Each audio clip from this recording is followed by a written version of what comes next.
Des crises, Zaz révèle son lourd handicap. Avant de connaître la gloire, Zaz a traversé bien des épreuves. Récemment, la chanteuse s'est en effet confiée sur son passé de grande angoissée. The Voice a fait son grand retour sur le petit écran le 1 février dernier. Et le moins que l'on puisse dire, c'est que la nouvelle saison de l'émission culte diffusée sur TF1 promet aux téléspectateurs des moments riches en émotions. Florent Pagny, Vianney, Patricia Cass et Zaz, les juges emblématiques, ont pris place dans les célèbres fauteuils rouges, prêts à découvrir des talents de tous horizons, âgés de 16 à 95 ans. Mais derrière son sourire lumineux et sa passion intacte, l'interprète de Je veux a traversé des épreuves particulièrement difficiles. Zaz, une artiste hypersensible selon les informations de France Dimanche, a retrouvé dans le magazine ce vendredi 7 février 2025, il fut un temps où Zaz n'aurait jamais cru possible monter sur scène ou prendre part à un télécrochet tel que The Voice. Moi, à l'époque, je serais tombé dans les pommes, je ne serais même pas passé sur scène, a-t-elle confié lors d'une conférence de presse avant d'en dire davantage sur son handicap. Hypersensible, elle aurait toujours eu du mal à maîtriser ses émotions.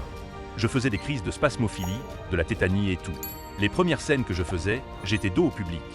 Je ne regardais que les musiciens. Ce sont finalement les années et l'expérience qui ont permis à Zaz de mieux gérer son trac. Un atout pour la chanteuse.